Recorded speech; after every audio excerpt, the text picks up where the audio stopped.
देखिए, आज आप लोग का जो पेपर स्टार्ट हो रहा है वो बीएसए है, जिसको हम लोग बोलते हैं भारतीय साक्ष्य अधिनियम। इसने इंडियन एविडेंस एक्ट का क्या किया है, स्थान लिया हुआ है।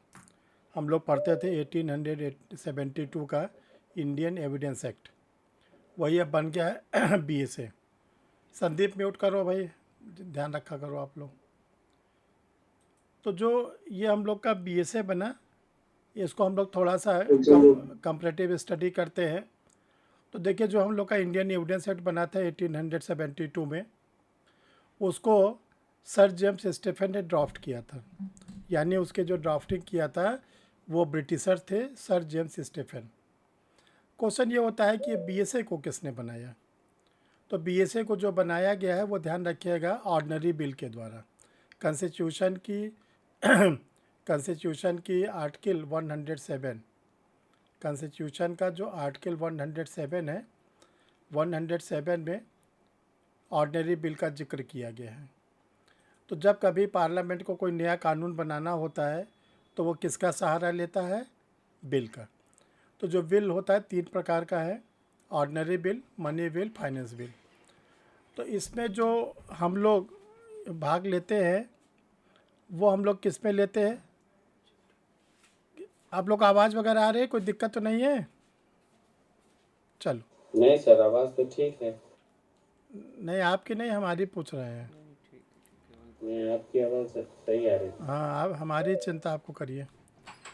चलिए, तो जो कुछ बेसिक चीज़ें बताई जा रही है इसको ज़रा आप लोग बहुत ध्यान से याद करिए, जो आप लोग के आने एग्जामिनेशंस में आ सकते हैं सब। तो देखिए, हमने आपको बताया, कृष्ण कुमार म्यूट करो। देखो, सब लोग अपने मोबाइल को देख लिया करो, सिस्टम को, कि म्यूट है कि नहीं है, नहीं तो दिक्कत होती है। तो देखिए, जो 1872 में हम लोग का इंडियन एविडेंस एक्ट बना था, तो जो हम लोग का इंडियन एविडेंस एक्ट बना था उसको ब्रिटिशर्स थे, सर जेम्स स्टेफन, जो डिस्ट्रिक्ट थे, उन्होंने ड्राफ्ट किया था। अब आता है कि जो हम लोगों का बीएसए है, इसको किसने बनाया। तो बीएसए को जिसने बनाया, उनका वो कोई व्यक्ति नहीं थे, बल्कि अब चूँकि कॉन्स्टिट्यूशन लागू हो चुका है और कॉन्स्टिट्यूशन में कहा गया जितने भी कानून बनेंगे पार्लियामेंट के थ्रू बनेंगे। तो पार्लियामेंट में क्या हुआ, इसके लिए बिल लाया गया। कौन सा बिल लाया गया, ऑर्डिनरी बिल लाया गया। ऑर्डिनरी बिल का जिक्र कहाँ है, आर्टिकल 107 में। तो जो ये बनाया गया है, बीएनएस, बीएनडबलएस, बीएसए, ये तीनों का तीनों ध्यान रखिएगा ऑर्डिनरी बिल के थ्रू बना। तो ऑर्डिनरी बिल जब दोनों हाउस से पास हो गया, तो जैसा आप लोग को मालूम है कि जब कोई बिल दोनों हाउस से पास हो जाता है तब ये प्रेसिडेंट के पास जाता है। तब ये कहाँ जाता है, प्रेसिडेंट के पास। तो जो प्रेसिडेंट है उन्होंने अपने जो कंसेंट दिया, वो जो दिया, कंसेंट का मतलब क्या होता है, कंसेंट या एसेंट, डेट ऑफ सिग्नेचर। तो जो प्रेसिडेंट ने इस पर सिग्नेचर किया वो 25 दिसंबर 2023 को प्रेसिडेंट इस पर सिग्नेचर कर दिया। तो सिग्नेचर करने के बाद फिर क्या होता है, इन्फोर्समेंट होता है, केम इनटू फोर्स, प्रवर्तन की तिथि। तो जो इसको लागू किया गया 1 जुलाई 2024। तो देखो, किसी भी एक्ट को जब हम लोग पढ़ते हैं तो 5 चीज़ें आपको मालूम होनी चाहिए। किसी भी एक्ट को पढ़ते हैं तो हमको 5 चीज़ें मालूम होना चाहिए। सबसे पहला, act number. Act number, act number का मतलब होता है किस ईयर का ये कौन सा एक्ट है। दूसरा, आप लोग को मालूम होना चाहिए डेट ऑफ एसेंट, यानी कि सिग्नेचर करने की डेट। तीसरा होना चाहिए इन्फोर्समेंट की डेट, लागू होने की डेट। फोर्थ, मालूम होना चाहिए टोटल नंबर ऑफ चैप्टर्स, ये जो हम एक्ट पढ़ रहे हैं इसमें कितने चैप्टर्स हैं। और पांचवा, आपको मालूम होना चाहिए टोटल नंबर ऑफ सेक्शन। अगर ये 5 चीज़ आपको मालूम रहती है किसी भी एक्ट का, तो एक क्वेश्चन आपका पक्का, एक क्वेश्चन जो प्रीलिम्स का एग्जामिनेशन होता है वहाँ पे हमारा पक्का हो जाता है, अगर ये 5 चीज़ हमको मालूम रहती है। ठीक है, एक चीज़ तो देखो ये आपको याद करना है। दूसरा, जो हम लोग ये बीएसए शुरू करने जा रहे हैं, ये सिविल केसेस पे लागू होता है कि क्रिमिनल केसेस पे लागू होता है, कि दोनों पे लागू होता है? नए लोग बताइए। ये जो हमारा बीएसए है जिसको हम लोग आज पढ़ने जा रहे हैं, ये सिविल केसेस के लिए, क्रिमिनल केसेस के लिए है। किसके लिए हर्षित है ये, सिविल के क्रिमिनल?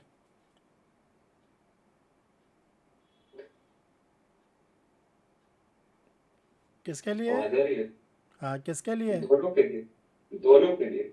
दिव्या, किसके लिए है? सर बहुत बोथ। तो ये जितने डिस्ट्रिक्ट कोर्ट में ट्रायल चलते हैं वहाँ पर इसको यूज़ किया जाता है कि हाई कोर्ट, सुप्रीम कोर्ट, सभी जगह यही यूज़ होता है, सभी जगह यूज़ होता है। ठीक है, तो देखो छोटी छोटी चीज़ें हैं, हम आप लोग को बता दे रहे हैं। ये दोनों एक्ट के लिए अभी तक हम लोगों ने BNS पढ़ा, ओनली क्रिमिनल लॉ, BNSS पढ़ा, ओनली क्रिमिनल लॉ। लेकिन जो BSA पढ़ रहे हैं ये सिविल और क्रिमिनल दोनों नेचर का है। फिर आता है जो ये BSA है, ये सब्सटेंटिव लॉ है कि प्रोसीजरल लॉ है? शाहिद, ये सब्सटेंटिव लॉ है कि प्रोसीजरल लॉ? प्रोसीजरल लॉ है सर, किसका प्रोसीजर करता है? दोनों का, सिविल का भी और क्रिमिनल का भी। सिविल का और क्रिमिनल का। तो सिविल का प्रोसीजर लॉ तो CPC है, क्रिमिनल का प्रोसीजर लॉ BNSS है। लेकिन ये करता है दोनों का। हाँ, तो देखो इसका प्रॉपर आंसर डालो। प्रॉपर आंसर ये है कि जो कोर्ट है वो किस पे चलती है? एविडेंस पर। कोर्ट किस पे चलती है? साक्ष्यों पर। तो साक्ष्य हमको कहाँ मिलेगा? इसी में मिलेगा, इसी में मिलेगा। तो इसीलिए इसको क्या रखा गया है? Procedure law. अब चलो एक एक चीज़ को हम लोग आगे बढ़ते हैं। सबसे पहले ये पूरा जो हमारा BSA है इसको हमने आप लोग के लिए क्लासीफाइड किया है 4 पार्ट। स्ट्रक्चर ऑफ BSA, ये बेसिक चीज़ें हैं, अगर ये आपको याद रहती हैं तो आप बड़े आराम से जो है, जो छोटे छोटे क्वेश्चंस आते हैं उसको कर ले जाएंगे। तो देखो जो हमारा BSA है उसका जो स्ट्रक्चर है उसको हमने 4 भाग में क्लासीफाइड किया। पहला है पार्ट्स। जो हमारा BSA है वो 4 पार्ट्स में डिवाइड है। BSA को 4 पार्ट्स में डिवाइड किया गया है। दूसरा है चैप्टर्स। BSA को कितने चैप्टर्स में रखा गया है? 12। BSA में टोटल कितने सेक्शन है? 170। BSA में क्या है? एक शेड्यूल है, एक शेड्यूल है। तो जो BSA है 4 भाग, 12 अध्याय, 170 धारा और एक अनुसूची। 4 parts, 12 chapters, 170 sections and 1 schedules. यहीं पर हम इंडियन एविडेंस एक्ट को भी देख लें, 1872 वाला। 1872 में कितने पार्ट्स थे? 3। चैप्टर कितने थे? 11। सेक्शन कितनी थी? 167। शेड्यूल क्या था? नो, कोई शेड्यूल नहीं था। तो जो 1872 ईस्वी का हमारा साक्ष्य अधिनियम वो 3 भाग, 11 अध्याय, 167 सेक्शन, नो शेड्यूल। ठीक है, छोटी सी बात थी, याद हो गई। देखो जो ये 4 पार्ट्स हैं, ये 4 पार्ट्स को क्या बताया गया है? तो जो इसका पहला पार्ट है इसको कहते हैं प्रीलिमिनरी, प्रारंभिक। इसको हम लोग बोलते हैं प्रीलिमिनरी, प्रारंभिक। इसमें हमको केवल चैप्टर नंबर 1 को पढ़ना पड़ता है, चैप्टर नंबर 1 और सेक्शन 1 और 2, सेक्शन 1 और 2। तो जो हमारा पहला भाग है प्रीलिमिनरी, जिसको प्रारंभिक बोलते हैं, इसमें हम चैप्टर नंबर 1 को पढ़ते हैं, सेक्शन 1 और 2। रिलेवेंसी, जो दूसरा भाग है वो रिलेवेंसी को बताता है, रिलेवेंसी ऑफ फैक्ट्स, तथ्यों की सुसंगतता। तो देखो जो ये है, ये चैप्टर नंबर 2 है और सेक्शन इसमें क्या है? 3 से लेकर 50, टोटल 48 सेक्शन है, 47 नहीं।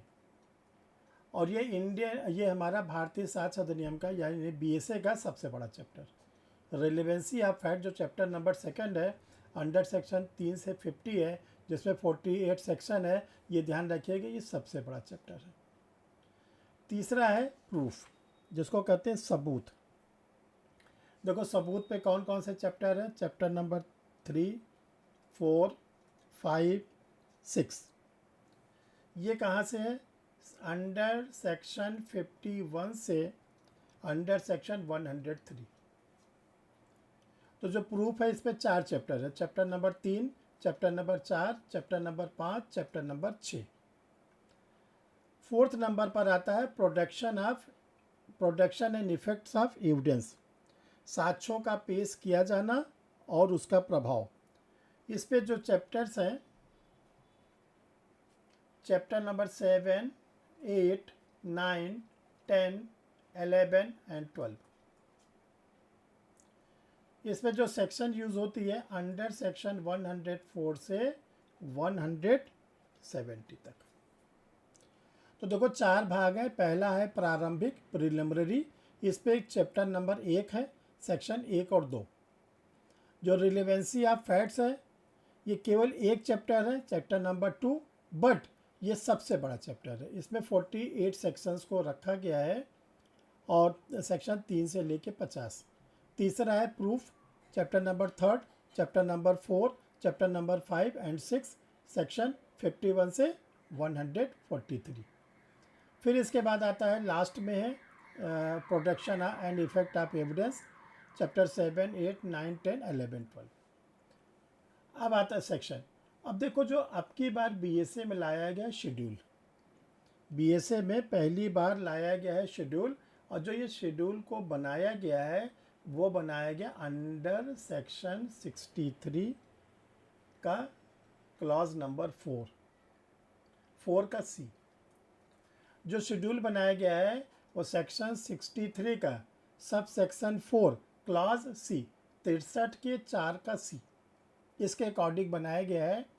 और शेड्यूल का जो टाइटल दिया गया है सर्टिफिकेट, प्रमाण पत्र। जो शेड्यूल है ये 2 पार्ट में है, पार्ट ए और पार्ट बी। ये कहा गया कि जितने भी फॉर्मल विटनेसेस आते हैं, औपचारिक साक्षी, सबका स्टेटमेंट जो रिकॉर्ड किया जाएगा वो पार्ट ए में दिए गए प्रोफार्मा के अकॉर्डिंग। पार्ट बी में कहा गया कि जो इनफॉर्मल विटनेसेस आते हैं, अनौपचारिक साक्षी आते हैं, जिसको हम लोग कहते हैं विशेषज्ञ हैं, उनका प्रोफार्मा दिया गया है कि उनका स्टेटमेंट किस प्रोफार्मा पे रिकॉर्ड किया जाएगा। तो ये देखो जो अभी हमने आपको बेसिक चीज़ें बताई, ये बहुत ही इम्पॉर्टेंट है, थोड़ी सी बहुत इम्पॉर्टेंट है। अगर ये फ्लो चार्ट आप केवल अपने टेबल पर बना के लगा लोगे तो आपको जो है ये बीएसए का बेसिक चीज़ सब क्लियर हो जाएगी और बड़े आराम से 2-3 क्वेश्चन इससे कर ले जाओगे। अब आगे बढ़ते हैं।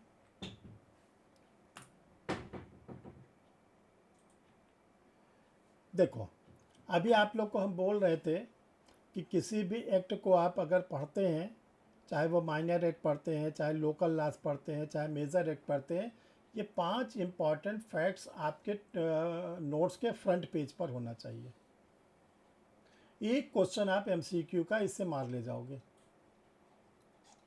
सबसे पहले एक्ट नंबर, तो बीएसए का एक्ट नंबर क्या है? 47। डेट ऑफ एसेंट, देखो इसको कई नामों से पूछा जाता है। डेट ऑफ एसेंट को, डेट ऑफ एसेंट का मतलब होता है स्वीकृति की तिथि। इसको हम लोग दूसरे नाम से जानते हैं डेट ऑफ सिग्नेचर, हस्ताक्षर की तिथि। तीसरे नाम से जानते हैं डेट ऑफ एडॉप्शन, ग्रहण करने की तिथि। तो ये 3 नामों से कुछ भी पूछा जाएगा, date of assent, date of क्या नाम है एडॉप्शन, या डेट ऑफ सिग्नेचर। किसका date of signature? President of India का। तो उन्होंने सिग्नेचर जो किया था 25/12/2023। तो जब तक इन्होंने सिग्नेचर नहीं किया था तब तक वो क्या था? बिल था। जब इन्होंने सिग्नेचर कर दिया तो क्या बन गया? एक्ट बन गया। तो जब कभी किसी बिल पर सिग्नेचर कर दिया जाता है तो एक्ट बन जाता है। तो एक्ट बनने से क्या वो लागू हो जाता है तुरंत? जिस दिन सिग्नेचर कर देते हैं, जिस दिन वो प्रेसिडेंट सिग्नेचर कर देते हैं, उस दिन से ये लागू हो जाता है कि नहीं लागू होता? प्रेसिडेंट के सिग्नेचर करते हैं वो लागू हो जाता है, तो आपका आंसर होगा नो। क्वेश्चन होता है क्यों? ये कहा जब कोई नया कानून बनाया जाता है तो ये इसका क्या होता है? गजट में पब्लिश होता है। ये कानून जो होता है गजट में पब्लिश होता है, राजपत्र में, सेंट्रल गवर्नमेंट के। और गजट में पब्लिश होने के बाद सबसे पहले वही गजट बनता है बेयर एक्ट।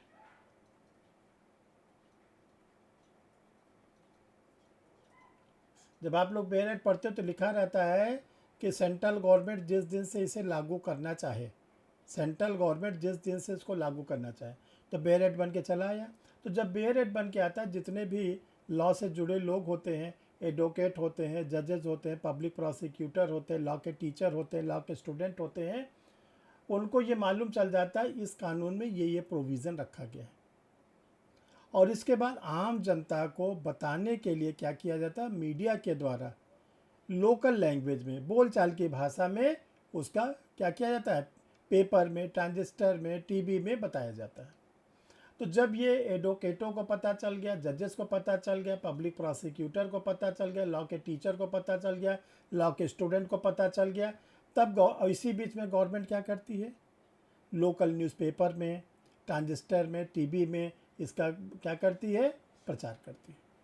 तो जब ये होता है कि लगभग सभी लोगों को पता चल गया, तब इसको कहा जाता है came into force. Came into force इसको बोलते हैं date of implement, date of enforcement, इसको बोलते हैं प्रवर्तन की तिथि, लागू करने की तिथि। वो क्या है, 1/7/2024। अब ये कहा गया जब केम इनटू फोर्स आ गया, अब ये बाइंडिंग हो गया, अब सब के ऊपर ये बाइंडिंग हो गया। प्रेसिडेंट के सिग्नेचर करने से बाइंडिंग नहीं होता, बल्कि क्या होता है, जब इसको क्या कर दिया जाता है, लागू कर दिया जाए, उस दिन से सब लोग बंध जाते हैं। तो तीसरी जानकारी आपके पास ये रहनी चाहिए। चौथा हमने बोला टोटल चैप्टर्स, कितने चैप्टर्स है, 12। Total sections 170। तो ये आप लोग क्या करोगे, ये आपका होमवर्क है कि जो भी एक्ट आप स्टार्ट करो तो ये 5 चीज़ें आप अपने नोट्स में बना लो। और देखो आप लोग को एक चीज़ बता देते हैं, नोट्स सब लोग बनाए करो। वो ये कोई नहीं कि आप किसी बेयर एक्ट में ही गोचा गोची कर रहे हो। जब तक नोट्स नहीं बनाओगे, ध्यान रखिएगा, जल्दी से क्लियर नहीं होता, ठीक है। और जो चीज़ बनाइए एक एक पेज छोड़ते जाइए, उसमें अगर कोई चीज़ और आपको जोड़ना घटाना हो तो आपके पास प्लेन पेपर होना चाहिए। चलिए अब देखिए, जो हम लोग का 7 अधिनियम है, इसके 3 फंडामेंटल रूल्स हैं।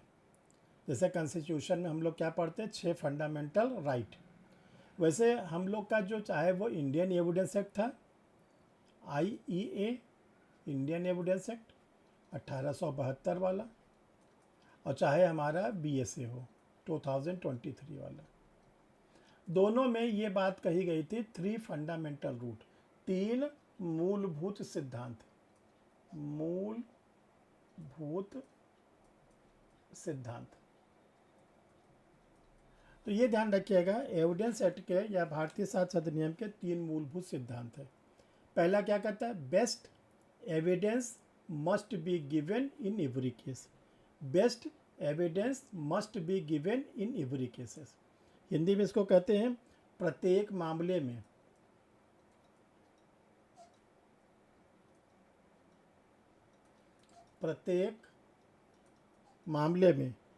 सर्वोत्तम साक्ष्य दिया जाए।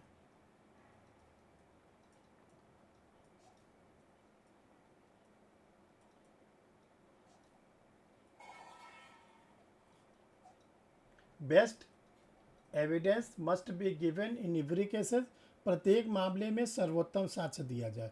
ये पहला फंडामेंटल रूल्स है। दूसरा फंडामेंटल रूल्स क्या कहता है, evidence must be confined to the matter in issue. इसको क्या कहते हैं, साक्ष्य विवादक तथ्य, साक्ष्य विवादक तथ्य तक ही सीमित होना चाहिए।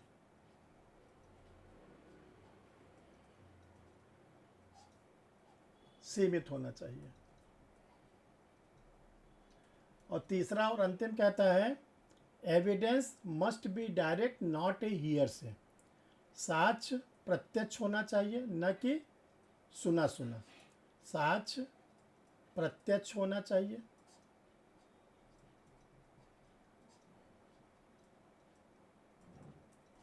न कि हियरसे को बोलते हैं अनुश्रुत, ये विधिक शब्द है, और बोलचाल की भाषा में कहते हैं सुनी सुनाई गवाही।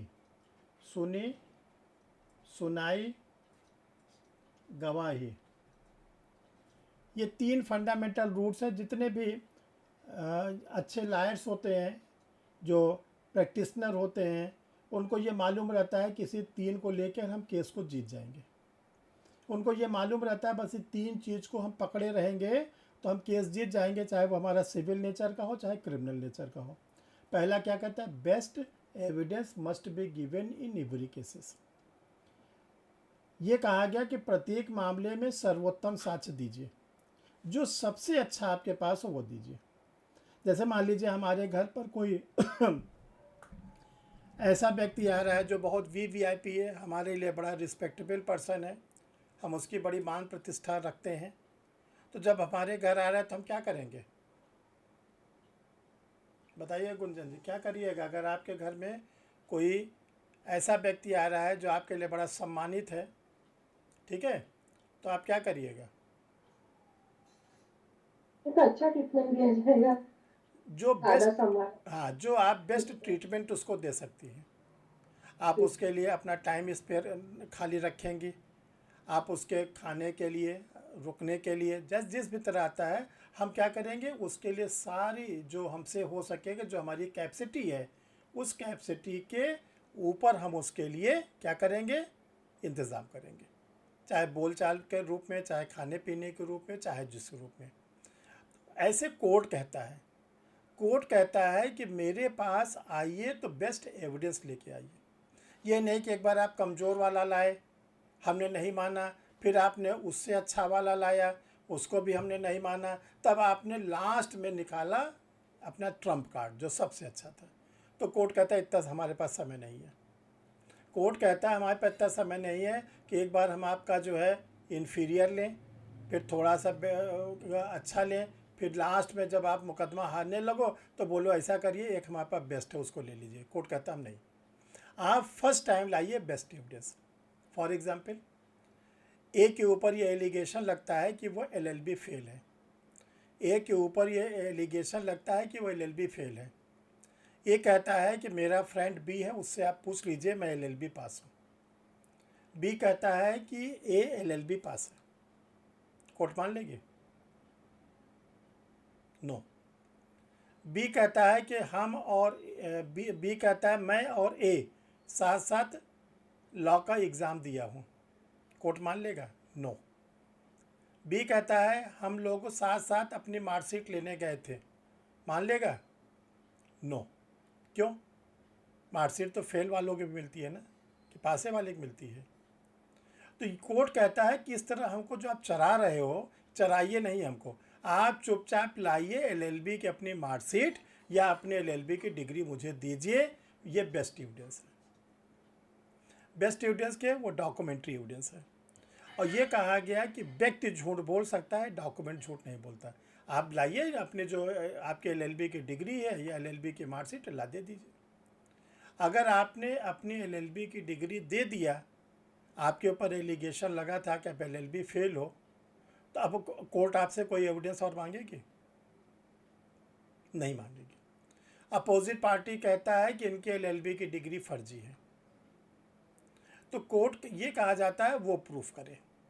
अब हम नहीं प्रूफ कर सकते, हम नहीं प्रूफ कर सकते कि हमारा असली है, वो प्रूफ करे, तो इसको बोलते हैं बेस्ट एविडेंस। दूसरा, ये जो बेस्ट एविडेंस है ये किस मैटर से जुड़ा हो? आपके ऊपर एलिगेशन लगता है कि आप एलएलबी फेल हो, और आप क्या करते हो, अपने बीए की मार्कशीट देते हो, आप एमए की मार्कशीट देते हो, तो प्रूफ हो जाएगा एलएलबी पास हो? नहीं होगा। तो ये कहा कि ये बेस्ट एविडेंस किससे दो? Matter in issues. जो आप एविडेंस दे रहे हो किससे दे रहे हो? जो विवाद का मैटर है। विवाद का मैटर क्या है? एलएलबी का। तो आप जो बेस्ट एविडेंस दीजिए वो एलएलबी की मार्कशीट को दीजिए, मैटर इन इश्यूज़ पर दीजिए। तीसरा होता है evidence must B direct, not here से। जो आप एविडेंस दीजिए वो क्या हो? डायरेक्ट हो। ऐसा व्यक्ति को लाइए जिसने घटना को देखा हो, सुना हो, जिसको हम लोग कहते हैं आई विटनेसेस, आई विटनेस, चश्मदीद गवाह, उसको लाइए। सुने सुनाई वाले व्यक्ति को मत लाइए, क्योंकि सुना सुनाया वाला कहेगा कि मुझे इन्होंने बताया, फिर वो कहेगा मुझे इन्होंने बताया, तो कोर्ट का बहुत ज़्यादा समय खराब होगा। तो देखिए, ध्यान रखिएगा, सिविल केस हो चाहे क्रिमिनल केस हो, 3 चीज़ें हैं: best evidence, matter in issues, direct evidence. इसको 3 रूप में हम लोग याद करते हैं। बेस्ट एविडेंस लाइए। बेस्ट एविडेंस किस मैटर पर लाइए? मैटर इन इश्यूज पे लाइए। और किस रूप में लाइए? डायरेक्ट के रूप में, डायरेक्ट के रूप में। ठीक है, तो इसको बोलते हैं हम लोग 3 fundamental rules for evidence act. ठीक है, समझ में आ रहा है? दीपेश, नए लोग बोलो जैसे, किसी को दिक्कत तो नहीं? नहीं नहीं संदीप, सर। संदीप, चलिए। अब जरा एक हम आप लोग को बहुत बेसिक चीज़ बता रहे हैं, इसी से पूरा हम लोग का बीएसए क्लियर होगा। देखिए, सबसे पहले होता है फैक्ट्स, तथ्य। एक होता है लॉ, एक होता है फैक्ट्स। ये फैक्ट्स होता क्या है? देखो, ये कहा जाता है जो फैक्ट्स होता है, जो हम लोग अपनी आँखों से देखते हैं, कानों से सुनते हैं, जिन चीज़ों को छूते हैं, सब फैक्ट्स हैं। ठीक है, हम घर में बैठे हैं, हम खिड़की से बाहर देख रहे हैं, पेड़ है, सड़क है, कोई बड़ी बिल्डिंग है, ट्रेन जा रही है, बस जा रही है, तो ये सारी चीज़ें क्या है? फैक्ट्स। अब ये जो फैक्ट्स होता है, ये 2 पार्ट में होता है। एक होता है रिलेवेंट, सुसंगत, और एक होता है इनरिलेवेंट,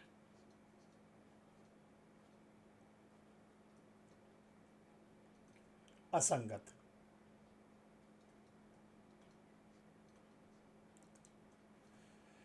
जो ये फैक्ट्स होता है, ये 2 पार्ट में है। एक होता है रिलेवेंट, एक होता है इनरिलेवेंट।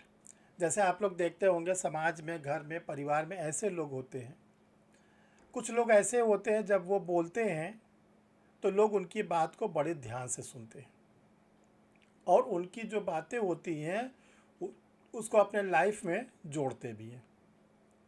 कुछ लोग ऐसे होते, दिन भर बोलते रहते, कोई उन पर ध्यान ही नहीं देता।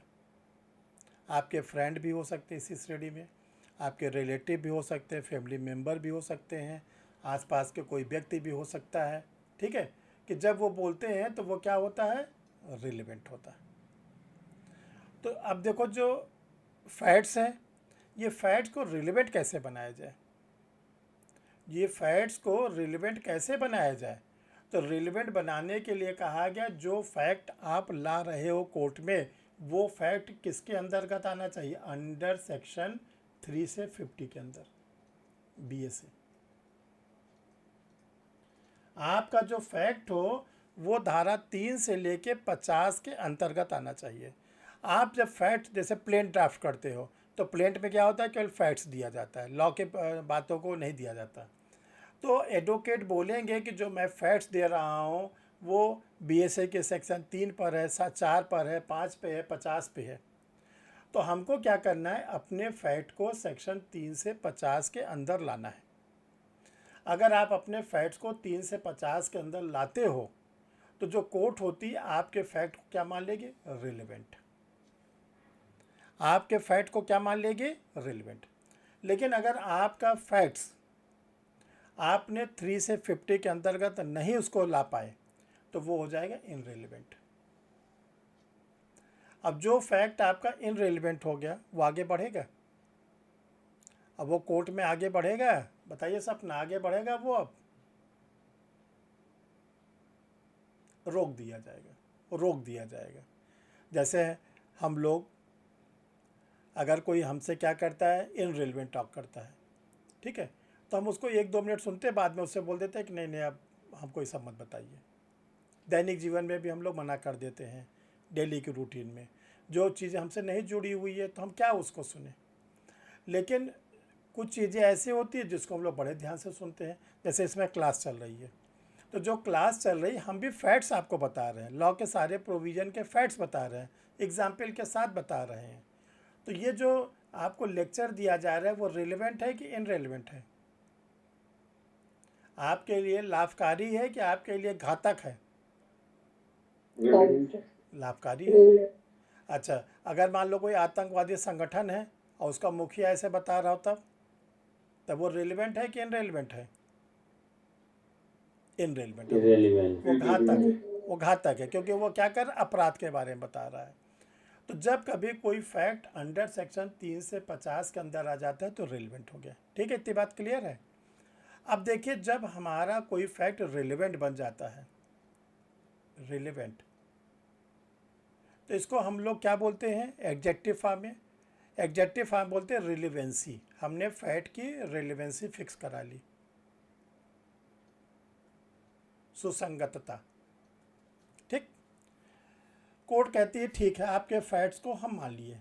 तो कोर्ट कहती है प्लेंटिफ का प्लेंट एडमिट, कोर्ट कहती है कंप्लेनेंट का कंप्लेंट एडमिट।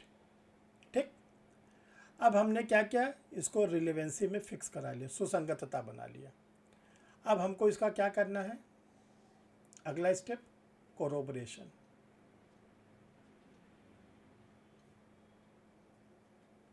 देखो, जो कोरोबरेशन होता है इसको हम लोग कहते हैं संपुष्टि,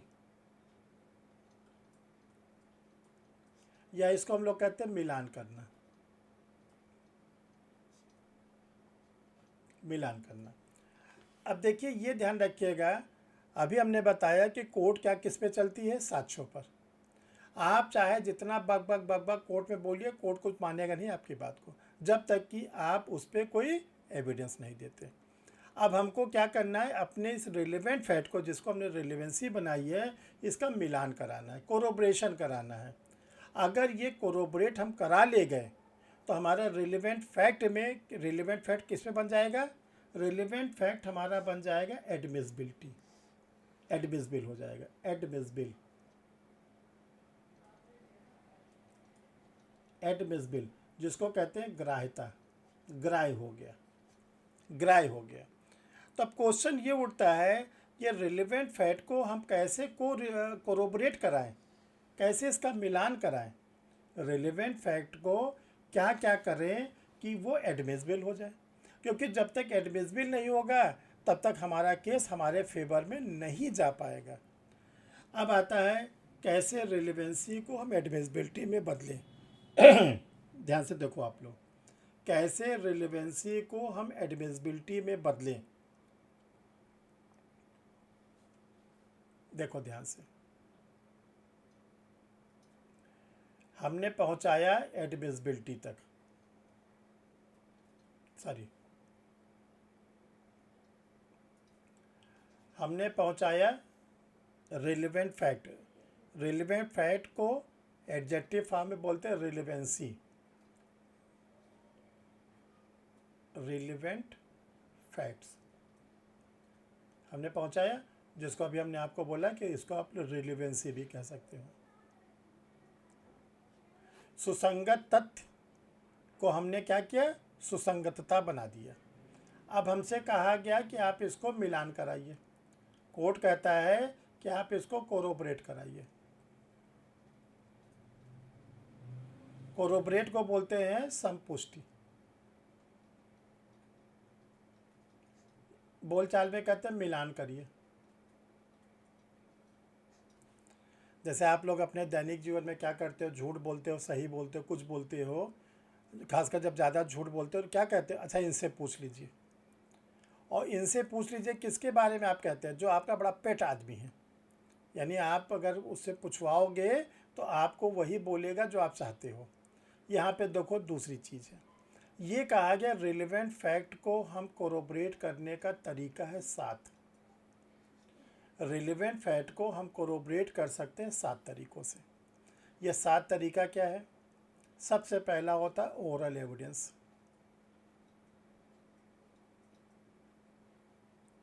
ओरल एविडेंस जिसको कहते हैं मौखिक साक्ष्य। दूसरा होता है सरकमस्टांशियल एविडेंस, परिस्थितिजन्य साक्ष्य। तीसरा होता है रियल एविडेंस, इसको हिंदी में 2 नामों से जानते हैं, रियल को भौतिक साक्ष्य या वास्तविक साक्ष्य। फोर्थ नंबर पर होता है डॉक्यूमेंट्री एविडेंस,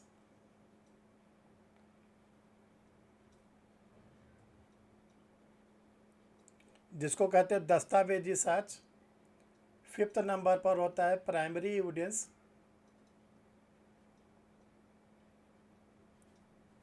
जिसको हम लोग कहते हैं प्राथमिक साक्ष्य। छठे नंबर पर होता है सेकेंडरी एविडेंस, जिसको हम लोग कहते हैं द्वितीयक साक्ष्य। और सातवें नंबर पर होता है हियरसे एविडेंस,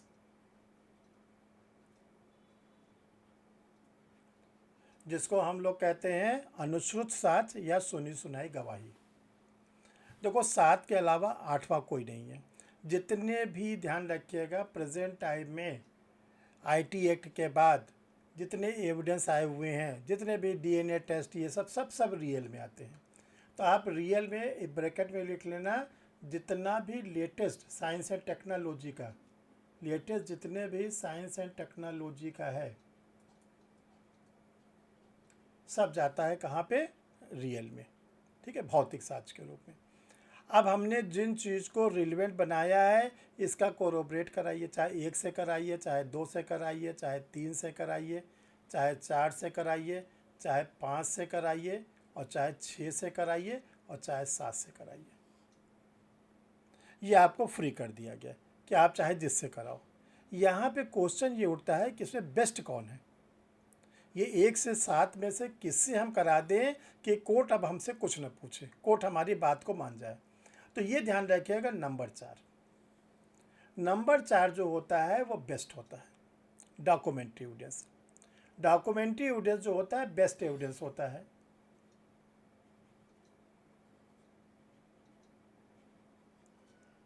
बेस्ट होता है। लेकिन हर चीज़ का चूंकि डॉक्यूमेंट है नहीं, हर चीज़ का तो डॉक्यूमेंट है नहीं।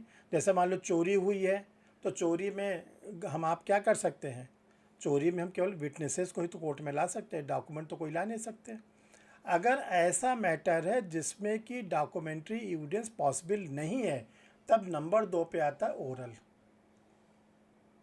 नंबर 2 पे आता है ओरल। तो ओरल के लिए कहा गया है कि अगर आप ओरल देना चाहता हो तो oral evidence must B direct, must be direct. अगर आप मौखिक साक्ष्य देना चाहते हो, गवाहों को कोर्ट में बुलाना चाहते हो, तो ऐसे गवाह को बुलाओ जिसने घटना को स्वयं देखा हो, स्वयं सुना हो, स्वयं आभास किया हो, उनको लाइए। ये नहीं कि आप इधर को लाए उधर को लाए, ऐसे कुछ नहीं करोगे। ठीक है, तो ये कहा गया कि नंबर, देखो इसका सीरियल याद करो आप लोग। तो सीरियल में सबसे पहले आएगा 4 नंबर। सबसे पहले क्या आएगा? 4 नंबर।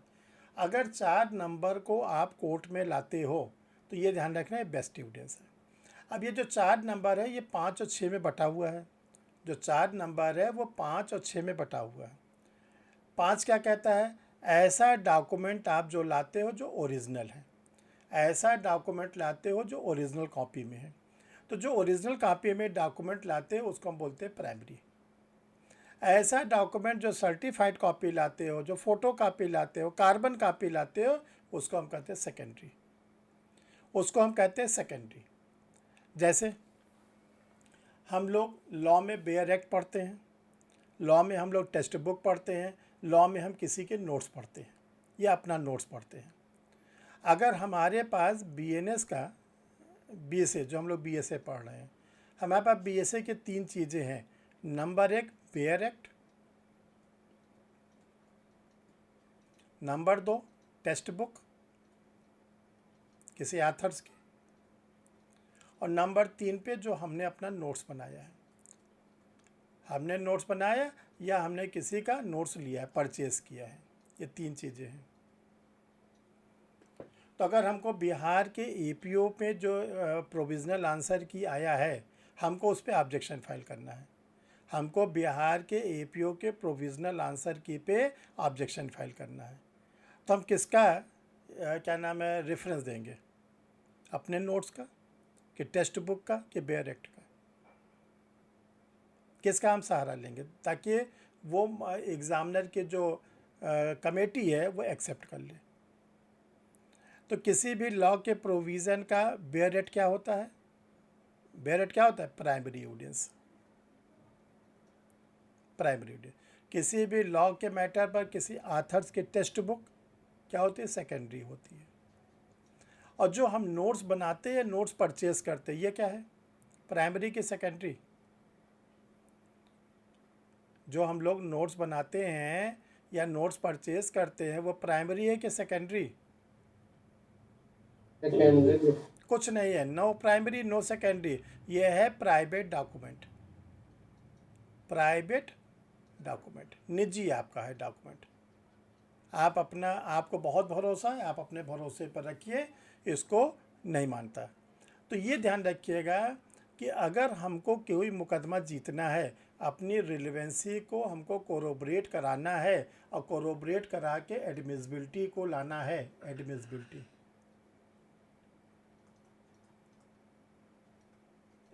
ग्राह्यता। तो हमको क्या है? डॉक्यूमेंट्री लाइए, और डॉक्यूमेंट्री में ओरिजिनल। हर चीज़ का डॉक्यूमेंट है नहीं तो ओरल का सहारा लीजिए। ओरल लाइए तो ओरल मस्ट बी डायरेक्ट, यानी कि जिसने घटना को देखा हो, सुना हो, आभास किया, उसको लाइए। अब अगर 4 नंबर नहीं है, 5 नंबर नहीं है, 6 नंबर नहीं है, तब आपको क्या होता है? सरकमस्टेंशियल एविडेंस, परिस्थिति जन्य साक्ष्य, जिसको हम लोग पढ़ते हैं रेस जेस्टी का प्रिंसिपल, अभी पढ़ेंगे हम लोग रेस जेस्टी। तो जो सरकमस्टेंशियल एविडेंस होता है ये टुकड़ों टुकड़ों में होता है, आधा आधा ऐसे आधा, ठीक है। रियल एविडेंस क्या होता है? रियल एविडेंस जो होता है अकरेंस प्लेस पर, जहाँ पर कोई घटना घटती है तो जो भी वहाँ से मटेरियल इकट्ठा किया जाता है। मान लीजिए मर्डर हुआ है तो डेड बॉडी मिली है, वहाँ पे खून के धब्बे मिले हैं, चाकू मिला है, गोली के छर्रे मिले हुए हैं, तो वो क्या होता है? कलेक्ट कर लिया जाता है। और कलेक्ट करके किसको भेज दिया जाता है? एक्सपर्ट को। अगर डेड बॉडी मिली तो पोस्टमार्टम करने वाले डॉक्टर को, पिस्टल मिली बैलिस्टिक को। तो ये क्या किया जाता है? जो वहाँ पे मटेरियल को कलेक्ट किया जाता है, वो मटेरियल को कलेक्ट करके एक्सपर्ट को भेज दिया जाता है। तो जो एक्सपर्ट की ओपिनियन आती है वो रियल एविडेंस में हम लोग मानते हैं। लास्ट में हीयर से सबसे कमज़ोर, हीयर से जो होता है वो सबसे कमज़ोर होता है। हीयर से कुछ ही मामलों में लागू होता है। हीयर से जो होता है कुछ ही मामलों में लागू होता है। वो कौन से कुछ मामलों हैं? तो पहला तो है रजिस्ट्री के मैटर पर, दूसरा है डाइंग डिक्लेरेशन के मैटर पर, तीसरा है कन्फेशन के मैटर पर। तो ये ध्यान रखिएगा, रजिस्ट्री के मैटर पर, डाइंग डिक्लेरेशन के मैटर पर, मृत्युकालिक कथन के मैटर पर और संस्कृति के मैटर पर हम लोग क्या कर सकते हैं? हीयर से को ला सकते हैं। तो अगर हमने अपने रिलेवेंट फैक्ट वो एडमिसिबल बना लिया तो हमारा जो फैक्ट था वो क्या हो गया? ग्राह्य। अब जो चीज़ एडमिसिबल हो जाती है उसको कोर्ट क्या करती है? Part of judgment. वो क्या करती है? अपने जजमेंट का एक हिस्सा बना लेती है। अपने जजमेंट का कोर्ट क्या करती है? हिस्सा बना लेती है। क्योंकि इसको हमने क्या किया? हम फैक्ट्स को ले गए, फैक्ट को रेलिवेंट बनवाए, रेलिवेंट को एडमिसिबल कराए, एडमिसिबल करा के हमने उसको दे दिया पार्ट ऑफ द जजमेंट। अब जब जज साहब अपना जजमेंट लिखेंगे तो हमारी एडमिसिबिलिटी का जिक्र करेंगे, एडमिसिबिलिटी का जिक्र करेंगे। और जितने हमने पॉइंट्स बनाए हैं, ठीक है, अगर सिविल केस है तो सिविल केस में पॉइंट्स को क्या बोलते हैं? सिविल केस में पॉइंट्स को हम लोग बोलते हैं, क्या बोलते हैं उसको? इश्यूज। वाद बिंदु संख्या 1, issues first, issues second, issues third, issues fourth, वाद बिंदु संख्या 1, वाद बिंदु संख्या 2, वाद बिंदु संख्या 4। क्रिमिनल केस में उसको हम लोग क्या बोलते हैं? Framing of the charge, framing of the charge. तो ये ध्यान रखिएगा कि जो सिविल केस है तो इश्यूज़ पे हमने एडमिसिबिलिटी बनवाया, क्रिमिनल केस है तो फ्रेमिंग ऑफ द चार्ज को पे हमने एडमिसिबिलिटी बनाया। तो इसका नतीजा क्या होता है? हम मुकदमा जीत जाते हैं, हम मुकदमा जीत जाते हैं। बहुत से लोग कहते हैं अरे वो वकील साहब तो 50,000 ले लिए। अरे वकील साहब ने 50,000 लिया है तो वकील साहब आपको कहाँ से लेके आ रहे हैं? आपने वकील साहब को क्या दिया था शुरू में? केवल फैक्ट्स। केवल वकील साहब को फाइल पकड़ा दिया, ये है वकील साहब फाइल, ठीक। अब वकील साहब उसको ले जाएंगे कहाँ, रिलेवेंसी की ओर ले जाएंगे। रिलेवेंसी बनवाने के बाद वकील साहब देखेंगे इसमें बेस्ट एविडेंस क्या है। जो बोलचाल में एडवोकेट क्या कहता है, अरे कुछ गवाह वाले आओ, कुछ कागज़ पत्तर ले आओ, ये बोलचाल की भाषा है। आपको क्या बोलना है, ये कोरोबरेशन के लिए आपको बोलना है कि हमको इसको कोरोबरेट कराना है। तो जो वकील साहब कहते हैं कागज़ पत्तर लाओ, गवाह लाओ, ये है क्या है, हमारा 7 प्रकार का एविडेंस। अगर हम इसको ले गए तो वो एडमिसिबल हो जाएगा। एडमिसिबल हो जाएगा तो पार्ट ऑफ द जजमेंट बन जाएगा। जब पार्ट ऑफ द जजमेंट आपको मिलेगा तो आपको मिलेगा कि आप मुकदमा जीत गए, आप मुकदमा जीत गए। समझ में आया, किसको नहीं समझ में आया, ये क्लियर है, सबको क्लियर है? चलिए यस सर। चलिए, अब देखिए अभी शुरू में हमने आपको बोला था कि जो हमारा ये बीएसए है या हमारा पुराना वाला आईईए है, इंडियन एविडेंस एक्ट। जब इंडियन एविडेंस एक्ट बोलोगे तो 1872 लिखोगे, जब बीएसए बोलोगे 2023 लिखोगे। ये कहाँ पर एप्लीकेबल है, सिविल केसेस में, क्रिमिनल पे, दोनों। ये किस पे लागू होता है, सिविल और क्रिमिनल दोनों। एक तो ये अपना शुरू में हमने बताया था, और दूसरा चाहे हमारा बीएसए हो चाहे इंडियन एविडेंस एक्ट हो, ये प्रोसीजर लॉ है।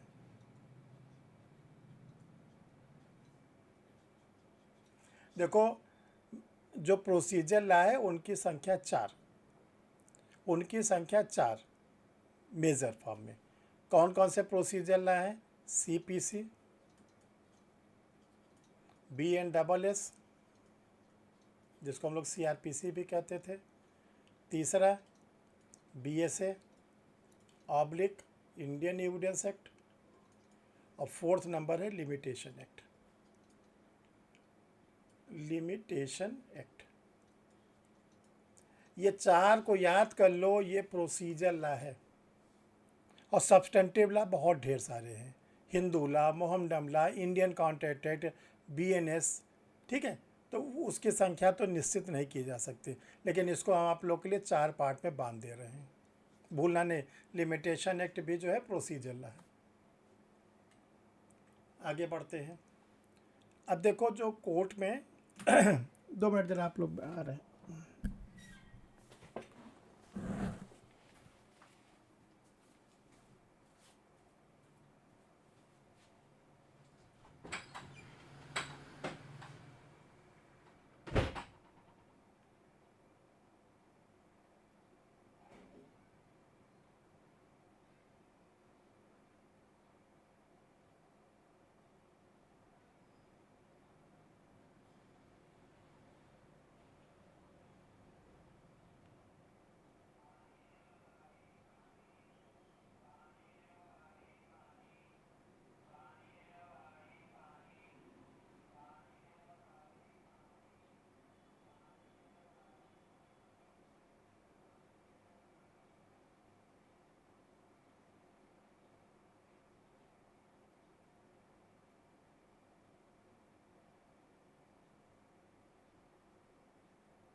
चलिए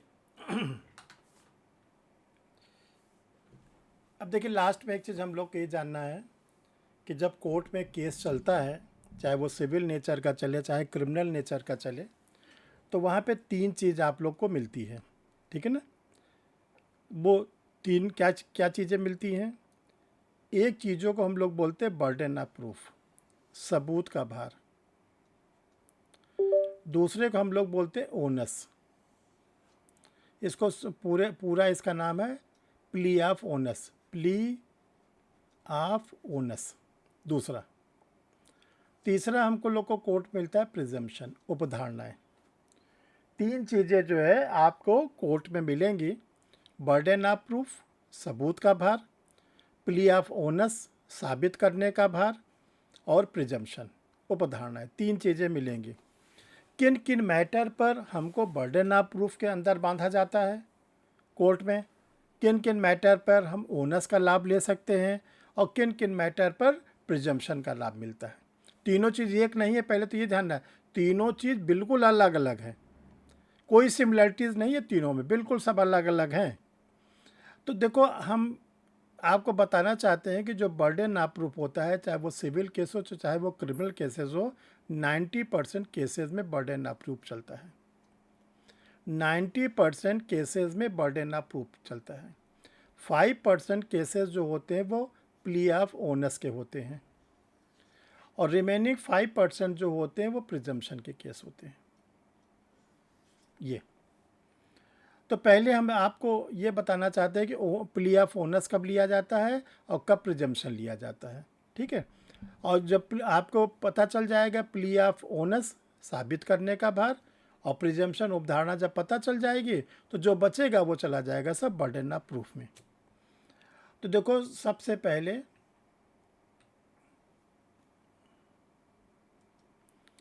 पहले आइए the plea of alibi.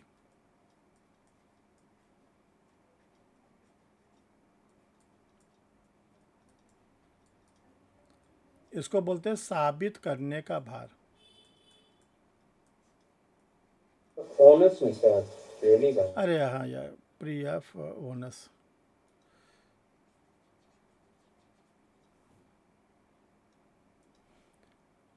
Onus, ONUS, साबित करने का भार। ये कब मिलता है और कौन मांगेगा? तो देखिए, इसकी डिमांड करता है एक्यूज्ड। और एक्यूज क्या डिमांड करता है कि जो मेरे ऊपर एलिगेशन लगा है, जो मेरे ऊपर आरोप लगा है, मुझे जनरल एक्सेप्शन का लाभ चाहिए। जनरल एक्सेप्शन, और कौन सा जनरल एक्सेप्शन? BNS का। BNS का, तो जो BNS की सेक्शन नंबर 14 से 44, 14 से 44, या IPC का 76 से 106 का हमको लाभ चाहिए। क्या लाभ चाहिए? अक्रेंस के समय मैं पागल था, अक्रेंस के समय मुझे किसी ने ज़बरदस्ती शराब पिलाई थी, अक्रेंस के समय बिलो 7 ईयर का था, ठीक है, तो मुझे जनरल एक्सेप्शन का लाभ चाहिए। ये कौन कहता है? एक्यूज्ड। कब कहता है? During trial.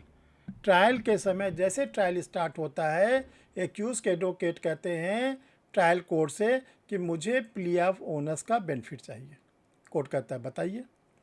तो वो किसका बेनिफिट मांगते हैं? जनरल एक्सेप्शन का, नंबर 1। दूसरा, वो क्या करते हैं, जो बेनिफिट मांगते हैं अदर्स का। इसमें लोग क्या मांगते हैं? पहला डिमांड करते हैं under section 9 BSA / under section 11 Indian evidence act. धारा 9 और धारा 11 में क्या दिया गया है? BSA के सेक्शन नंबर 9 और इंडियन एविडेंस एक्ट के सेक्शन नंबर 11, इसमें कहा गया है the plea of alibi. The plea of alibi, उसका ये बेनिफिट मांगते हैं कौन? एक्यूज के काउंसिल। अब देखो, जनरल एक्सेप्शन में हमने बता दिया। प्ली ऑफ एलिबाई में क्या बेनिफिट मांगते हैं?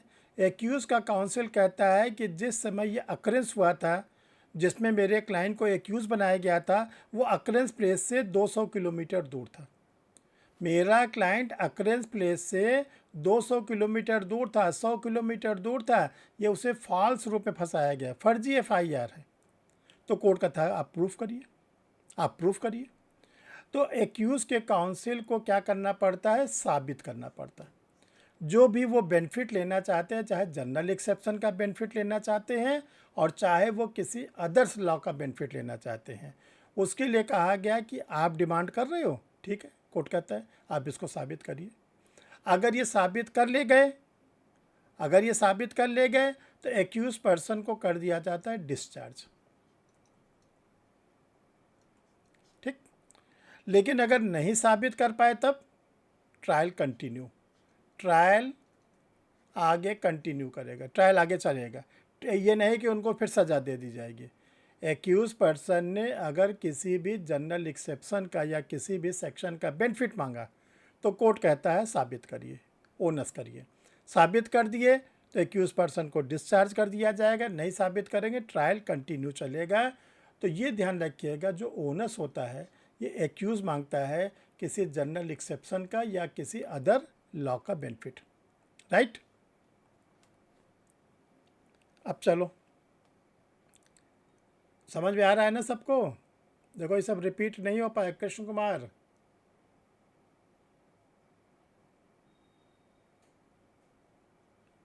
अब आते हैं हम लोग आगे, presumption.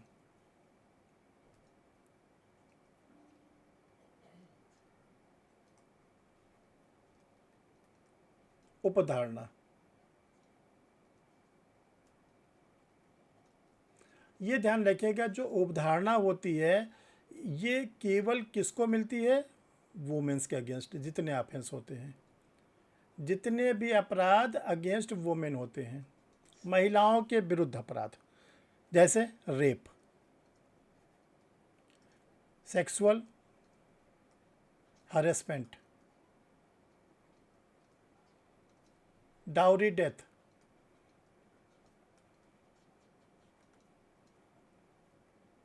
Dowry death, domestic violence, violence, cruelty etcetera, जितने भी अपराध महिलाओं के प्रति होती है वहाँ पे चलता है प्रिजम्पशन। रेप के केस में, सेक्सुअल हरेसमेंट के केस में, डाउरी डेथ के मैटर पर, डोमेस्टिक वायलेंस के मैटर पर, क्रुएल्टी के मैटर पर। ये कहा जाता है कि ऐसे केसेस में जो विक्टिम होती है, विक्टिम वो कोई चीज़ साबित नहीं कर सकती, विक्टिम साबित नहीं कर सकती।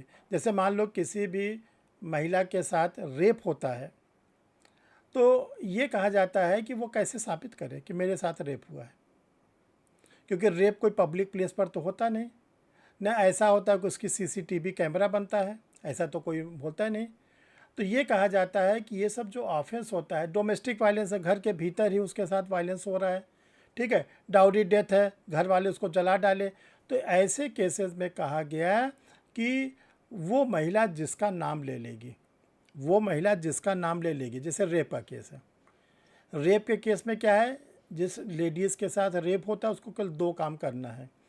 पहला तो पुलिस स्टेशन पर उसकी इन्फॉर्मेशन देनी, ठीक, और जो पुलिस स्टेशन है वो क्या करेंगे, लेडी कांस्टेबल या लेडी एसआई के द्वारा उसका मेडिकल एग्जामिनेशन कराएगी, मेडिकल एग्जामिनेशन, ठीक।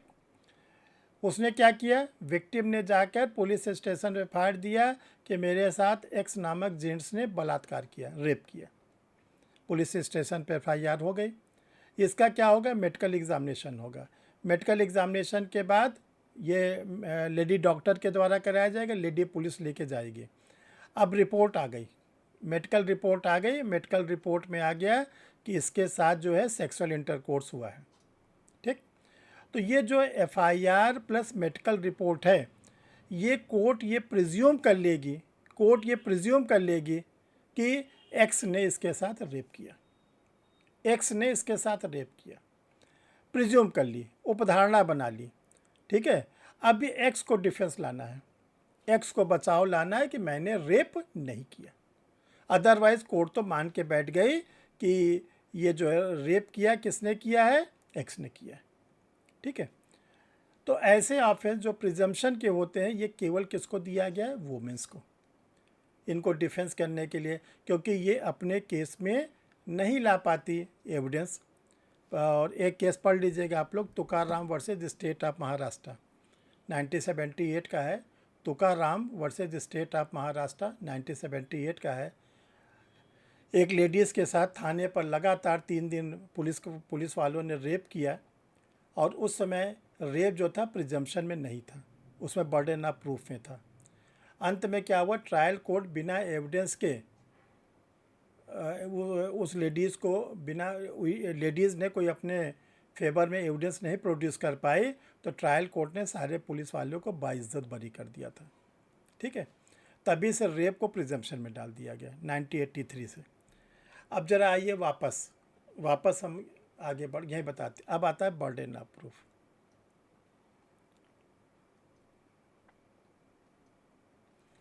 अब आता है बर्डन ऑफ प्रूफ।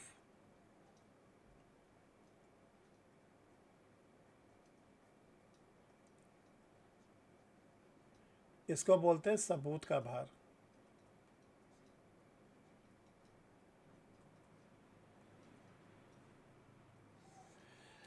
ये जो बर्डन ऑफ प्रूफ होता है ये जनरल रूल्स है।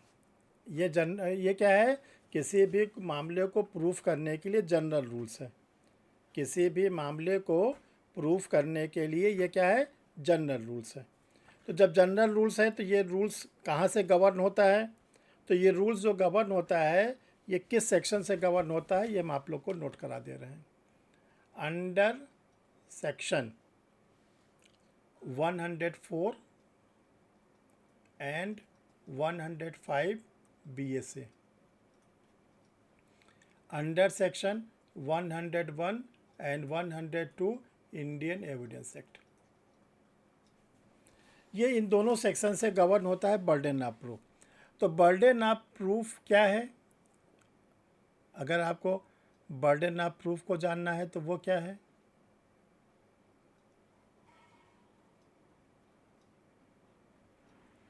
तो जो बर्डन ऑफ प्रूफ है वो क्या है, आप दो चीज़ को माइनस कर दो, माइनस ओनस माइनस प्रिजम्पशन।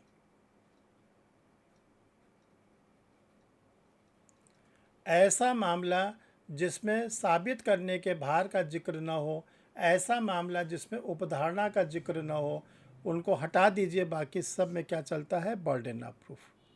बाकी सब में क्या चलेगा, बर्डन ऑफ प्रूफ। जिन जिन सेक्शन पर ओनस लागू होता है, ओनस हमने आपको बताया कि ओनस कहाँ कहाँ लागू होता है, एक्यूज के मैटर पर। प्रिजम्पशन किस पे लागू होता है, लेडीज़ के मैटर। बाकी सब बर्डन ऑफ प्रूफ है। तो बर्डन ऑफ प्रूफ का एक जनरल रूल्स है। बर्डन ऑफ प्रूफ का जनरल रूल्स है कि अगर सिविल केसेस है, तो बर्डन ऑफ किस पर होगा, प्लेंटिफ पर। बर्डन ऑफ प्रूफ का जनरल रूल्स है कि अगर कोई सिविल मामला चल रहा है तो जो बर्डन ऑफ प्रूफ होगा वो वादी पर होगा सिविल केसेस में। इन क्रिमिनल केसेस, अगर कोई क्रिमिनल केसेस चल रहा है तो प्रोसिक्यूशन ऑब्लिक कंप्लेनेंट, अभियोजन ऑब्लिक परिवादी। देखो जब पुलिस केस होगा तो वहाँ पे बोला जाता है अभियोजन, किसको, विक्टिम को।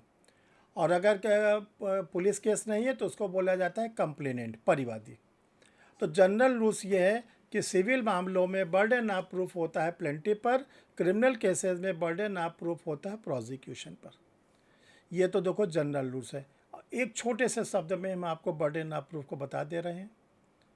ये तो लीगल लैंग्वेज में है और ये सेक्शन 104, 105 में बताया गया है। हम आपको एक छोटे से शब्द बता दे रहे हैं कि बर्डन ऑफ प्रूफ किस पर होता है, जो केस लाता है। बस इतना याद कर लो, जो केस लाता है। सिविल मामलों में कौन केस लाएगा, वादी की प्रतिवादी, प्लेंटिफ की डिफेंडेंट, प्लेंटिफ लाएगा। क्रिमिनल मामले में कौन केस लाएगा, विक्टिम लाएगा ना, वही तो थाने पे FIR ले जाएगा, वही तो मजिस्ट्रेट के सामने कंप्लेंट लाएगा। तो उसी को पुलिस केस है तो विक्टिम को प्रोसिक्यूशन कहते हैं। क्रिमिनल केस है, अरे सॉरी, अगर पुलिस केस है तो विक्टिम को हम लोग प्रोसिक्यूशन कहते हैं। अगर वो कंप्लेंट है तो हम लोग विक्टिम को क्या कहते हैं, कंप्लेनेंट कहते हैं। तो देखो हर चीज़ थोड़ा सा अलग से भी याद कर लो। जो केस लाएगा उसी पे बर्डन ऑफ प्रूफ, जो केस लाएगा उसी को बोलेंगे बर्डन ऑफ प्रूफ। ठीक है, इतनी बात सबको समझ में आ गई? किसको समझ में नहीं आई? ठीक है, तो आज आप लोग क्या करोगे, ठीक है, इतना पढ़ डालना। देखो हम तो ये उम्मीद करते हैं कि हमारे बताने के बाद कोई चीज़ छूटता नहीं है। ठीक है, और चूँकि सारे एंगल को आप लोग के सामने रख दिया जाता है। तो देखो होता क्या है ना कि हम देखते हैं कि यार लोग क्या करते हैं, सबसे पहले सेक्शन 1 से शुरू कर देते हैं। Section 1, section 2, section 3, section 170। तो हमारी समझ में आता है कि सेक्शन 1 और सेक्शन 2, सेक्शन 3 तो आपके पास भी है बेयर एक्ट। लेकिन अगर आप उस एक्ट के बारे में बेसिक चीज़ बता दीजिए, तो अगर उस एक्ट के बारे में बेसिक चीज़ हमको मालूम हो गई तो अब जो सेक्शन चलेगी वो तेज़ी से दौड़ेगी। अब जो सेक्शन हम लोग पढ़ेंगे वो हमको बहुत तेज़ी से समझ में आएगी। फटाफट फटाफट हम पढ़ते जाएंगे, करते जाएंगे तो हमें कोई दिक्कत नहीं आएगी। ठीक है, कल हम लोग क्या करेंगे, सेक्शन 1 से शुरू करेंगे। जितनी मोस्ट इम्पॉर्टेंट सेक्शन है, 1 है, 2 है, 3 है, 4 है, ये सब एक एक करके हम लोग पढ़ते रहेंगे। ठीक है, और इस पे कुछ केस लॉज हैं। एविडेंस एक्ट में आपको केस लॉ को भी पकड़ में बनाना है। ठीक है, जैसे पाकलैंड एंड स्वामी का केस है, स्टेट वर्सेस शकुंतला का केस है, पलविंदर कौर का केस है। ये जितने केसेस हैं उससे क्वेश्चन ज़रूर आते हैं, उससे क्वेश्चन जो होते हैं वो ज़रूर आते हैं। ठीक है, तो आप लोग इसको कंप्लीट कर डालना। कल हम लोग सेक्शन वाइज चलेंगे, आगे बढ़ेंगे।